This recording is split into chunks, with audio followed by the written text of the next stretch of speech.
आप अभी तक न्यूज देख रहे हैं। मैं हूं आपके साथ संगीता राव।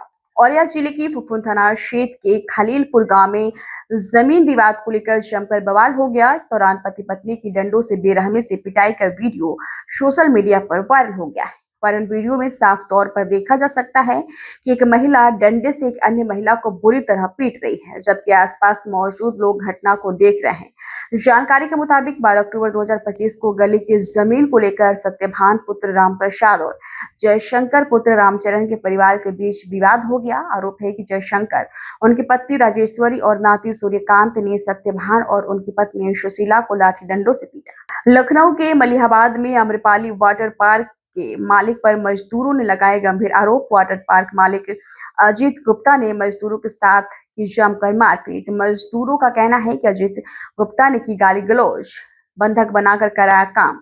पीड़ित अजय कुमार पुत्र प्रेमचंद्र ने वाटर पार्क मालिक पर लगाए गंभीर आरोप। एक हफ्ते से वाटर पार्क मालिक अजीत गुप्ता ने मजदूरों की रोक रखी है। चलती कार बनी आग का गोला, शॉर्ट सर्किट से आग लगने की आशंका। अचानक आग लगने पर कार सवार लोगों ने किसी तरह कूदकर बचाई अपनी जान। कार में आग लगने से मौके पर अफरा तफरी का माहौल हो गया है। सूचना मिलते ही मसौली पुलिस व फायर ब्रिगेड की गाड़ी घटनास्थल पर पहुंची। काफी देर की मशक्कत के बाद जलती कार पर फायर ब्रिगेड ने पाया काबू। पुलिस ने बचाव कार्य के बाद आवागमन कार्य कराया शुरू। थाना मसौली क्षेत्र के अंतर्गत बाराबंकी बहराइच मार्ग पर बिंदौरा ओवरब्रिज के निकट की है घटना। लखनऊ थाना पारा क्षेत्र में दबंग का बोलबाला। लखनऊ कमिश्नरेट में महिलाओं का बुरा हाल। लखनऊ पारा महिला शक्तिकरण की उमरी धज्जियां। बुद्धेश्वर बुथ प्रभारी से नहीं संभल रहा चौराहा। खुलेआम महिलाओं को रोड पर चप्पलों से पीटता नजर आ रहा है। राकेश गुप्ता नामक व्यक्ति ने महिला को चप्पलों से पीटा। राकेश गुप्ता को पारा पुलिस का नहीं रहा कोई डर। लाठी डंडे से सरिया मारा जा रहा है महिला को। पारा क्षेत्र में अभी कुछ ही दिन पहले ही रवि नामक नाबालिग बच्ची की भी बेल्टो लाठी डंडों से की गई थी पिटाई। नहीं लिखा गया मुकदमा। पारा क्षेत्र में दबंगों का हुआ बोलबाला। चौराहे पर हमेशा मुस्तैद रहने वाली पुलिस भी नदारद। सोनभद्र के रॉबर्ट्सगंज ब्लॉक अंतर्गत सलखन स्थित फोसिल पार्क में एक महत्वपूर्ण कार्यक्रम का आयोजन किया गया। इस कार्यक्रम में सदर विधायक भूपेश चौबे, जिलाधिकारी सोनभद्र बद्रीनाथ सिंह और पुलिस अधीक्षक अभिषेक वर्मा सहित कई अधिकारी शामिल हुए। इसका उद्देश्य फोसिल पार्क की सुरक्षा सुनिश्चित करना है और यहाँ पर्यटकों की संख्या बढ़ाना था। बैठक के दौरान सभी अधिकारियों ने फोसिल पार्क की सुरक्षा व्यवस्था और अधिक पर्यटकों को आकर्षित करने के उपायों पर अपने विचार रखे। उन्होंने वन्यजीवों को बिना किसी परेशानी के इको टूरिज्म को कैसे विकसित किया जाए, इस विषय पर भी मंथन किया। पर्यटन को लेकर बहुत सी प्रगति देखने को मिल रही है। आगे किस तरह की प्रगति देखने को मिलेगी, ये सरकार की क्या मंशा? देखिए, माननीय मुख्यमंत्री जी की स्पष्ट मंशा है और देश के प्रधानमंत्री नरेंद्र मोदी जी की प्रेरणा कि टूरिज्म एक ऐसा माध्यम है जो कहीं न कहीं हमको सर्वांगीण विकास के अवसर देते हैं।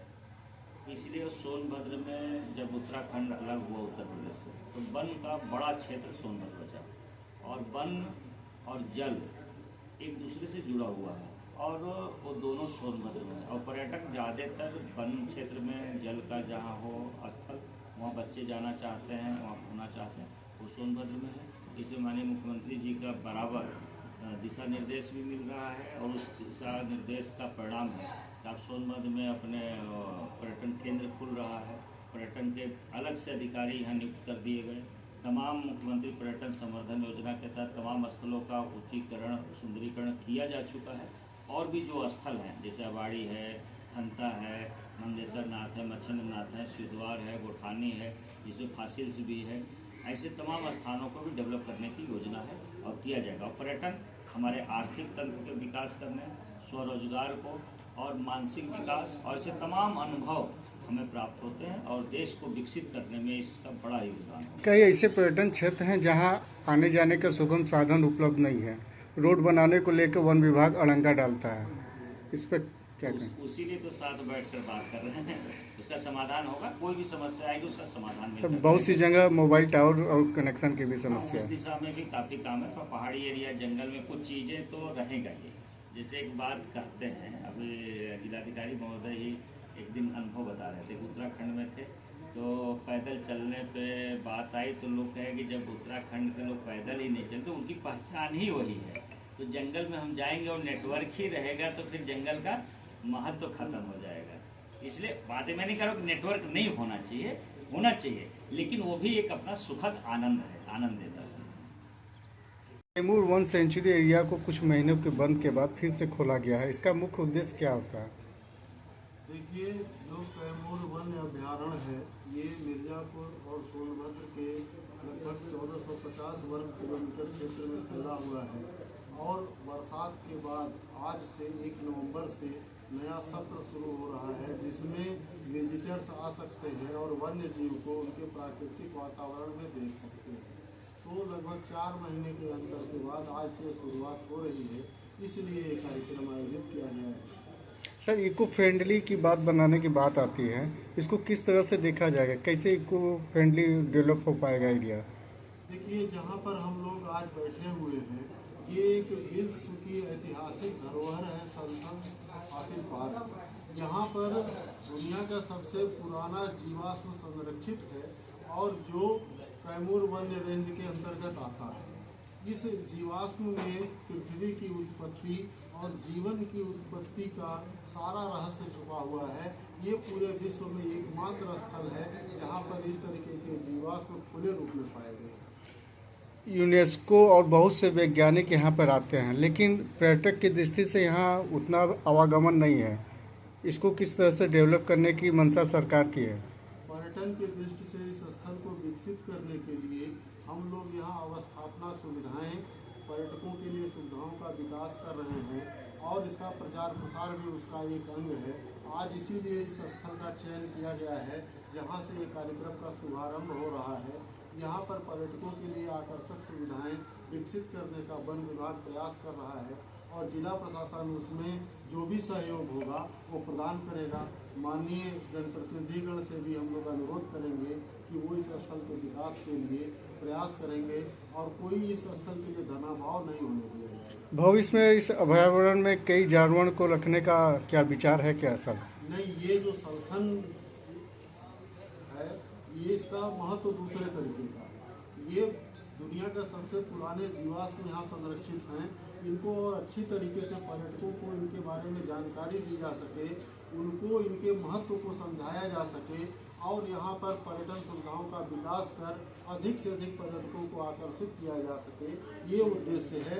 ये लगभग 25 एकड़ का जो क्षेत्र है यहाँ सघन वनीकरण और पर्यटकों को सुविधाओं का विकास करने का प्रयास चल रहा है।